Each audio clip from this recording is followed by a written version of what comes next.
Okay, so as someone who loves horror, I'm always looking for new spooky movies, but it can be annoying to see the same movies on every list. So today I want to talk about 10 underrated horror movies that deserve more attention. And I want to start with one I saw recently that really surprised me, and that's Frailty from 2001. I want to say to all the comments from people asking that I watch this, thank you. This was good.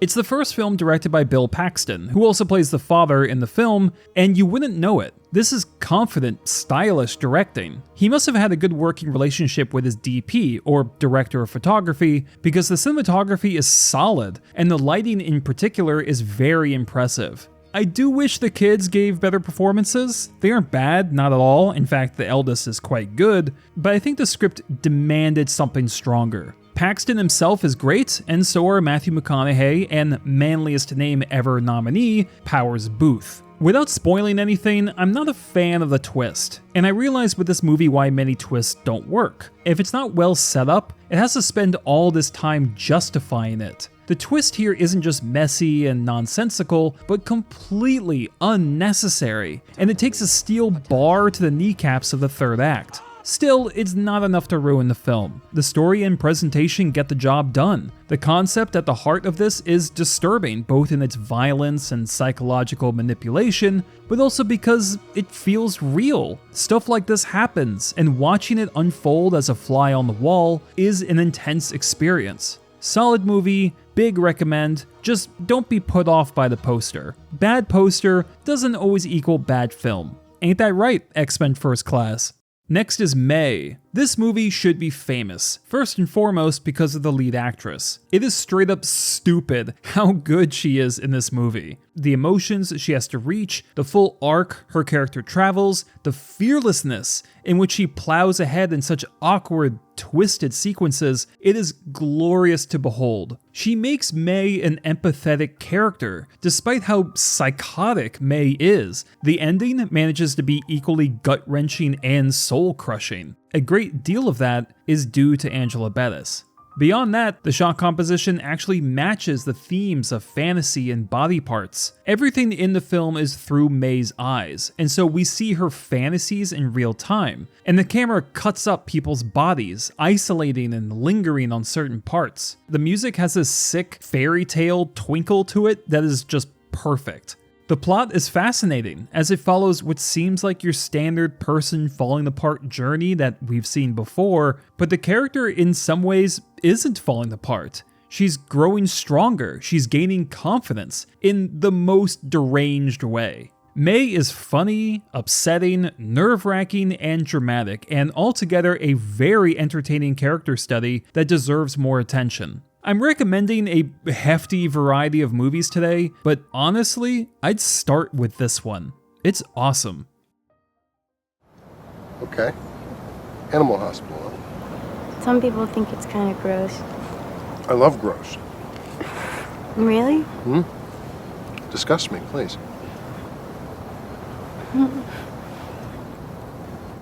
Next is The Void. The Void is a violent, goopy good time that feels destined to be a midnight movie kind of experience. But within those genre barricades, I still think this is underrated. Calling practical effects realistic might seem odd, like, duh, of course, they're actually right there on set. But what I mean is that I can believe these are real creatures, with anatomy and weight. In that vein, The Void's violence looks visceral and real. The creatures are fun to look at, striking the right balance of over-the-top and genuinely intimidating. One monster in particular looks fantastic, especially in the facial design. It's kind of like a human skull mashed on top of Lucas the Spider. The hospital setting is ideal for this kind of action, full of sharp tools and tight rooms, and I enjoy how weird this movie becomes as it goes on. It's clearly made with passion and visual creativity, even if it does feel a little too inspired by the 80s at times. I do wish the characters were better. In the moments between the splatter and the dude with the Protoss voice, the infinite astral workings. You must construct additional pylons. It'd be nice to have characters I want to root for, played by more capable actors. Still, I think The Void should have a bigger reputation than it does, especially considering how much people admire, or at least pretend to admire, real stunt work and practical effects. If for nothing else, it is a lot of fun. Next is The Wolf of Snow Hollow. It's a bit horror, it's a bit drama, it's a bit comedy. The Wolf of Snow Hollow isn't a down-the-line horror flick, so I am cheating a little bit here. But 1, it is a werewolf movie, 2, the violence is brutal, and 3, it is so freaking good, it must be talked about. It's directed by Jim Cummings, who also wrote, produced, and acted in The Thing, and he brings his trademark anxious style to both the performance and the editing. For a relatively low-budget film, Wolf of Snow Hollow looks anything but. The cinematography is beautiful at points, the score is haunting, and all the actors are giving great performances. Themes of alcoholism, fatherhood, stress, and leadership are woven into this murder mystery without anything becoming cluttered or any subplot not getting enough attention. I love the dialogue and how the actors and editing pace it. It feels like real people talking. I know what they do with the werewolf annoyed people, so I will just say, no spoilers, that the alternative would have betrayed everything, and the werewolf is really just a plot device more than anything. You'll enjoy it, but what you'll enjoy much more is what this threat does to this town, and the kind of change it instills in our very flawed and yet very sympathetic protagonist. The climax is wonderful, and even Jimmy Tatro is in this, and he's pretty good too. The Wolf of Snow Hollow is my favorite movie of 2020, and it gave me pretty much everything I wanted from a horror comedy drama. Anyone can die, the jokes made me laugh, and I was rooting for people not despite of their problems, but because of them. And I wanted nothing more than to see them succeed. Tell me it's a hunter without a license. Come over here and tell me what No, I want to hear your theory. Tell me right here that it's a hunter without a license. I want to hear this. This is going to be great. It's a hunter without a license. You're a bad police officer. You should have pursued computer science because you are not good at this. Next is The Conference. Okay, here's the thing with this Swedish film that's on Netflix. It tries to be both a satire on office work culture and a slasher film. And in the former, it trips on shoelaces that it tied together. The jokes are lazy, and it's not adding anything new to the conversation. As a satire, it comes across like a 40-year-old celebrity releasing a sex tape. It's about 10 years too late to get a proper rise out of anybody. But then something happens. At the start of the second act, The Conference drops all pretenses and accepts being a slasher film. And it is, without a doubt, one of, if not the best slasher I've seen in the past decade, maybe even 2 decades. It's not just another Jason or Halloween because the killer here moves differently. He's faster, more human. Even with his mask, you can feel his emotions through body language. You know when he relishes in a kill, or when he's struggling past an injury. On top of that, they could have called this horror in REI because the killer uses a variety of camping and climbing equipment to dispatch his enemies, and it results in some pretty creative kills. The Conference is a bloody and actually very well shot movie that I would call a must-see for those hungry for slashers. You know, picking just 10 underrated horror movies was actually pretty tough. Tetsuo the Iron Man was a possibility, at least for a pretty kick-ass soundtrack. Lake Mungo, at least for me, is an obvious choice, but I've talked about that quite a few times already. Anyway, I'm going with 2024's Love Lies Bleeding. Part body horror, part psychological horror, part romance, and part crime film, Love Lies Bleeding is a bit of a mess. But considering one of the leads is going through steroid-induced psychosis, the film feeling like a descent into madness kind of clicks. I'm a little iffy on the ending, and you probably will be too, but the climax is gross and well arranged and a perfect payoff. Now, when a horror movie is described as crazy or wacky, there's a risk of it trying to coast on that without putting in the effort to, be good. Luckily, that is not the case here. Love Lies Bleeding is wild, but also polished. The cinematography is clean and full of intention. The makeup looks great, from the blood work to those goldenrod teeth. Ugh.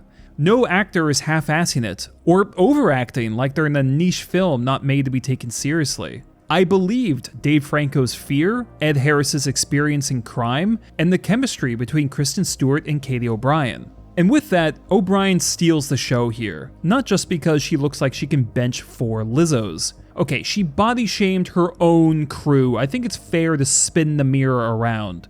Katie O'Brien captures all the emotion and physicality demanded of her, and one scene of potential domestic violence feels so realistic it's enough to stop your breath. Side note, she'd be my pick to play Wonder Woman, although I know people are really attached to Kal-El, no! So, whatever.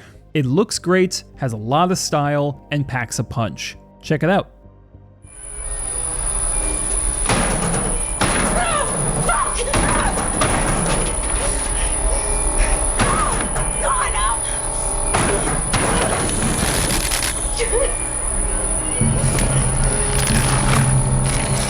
Next is a dark song. For fun, I'm going to try to sell you this movie in 3 sentences.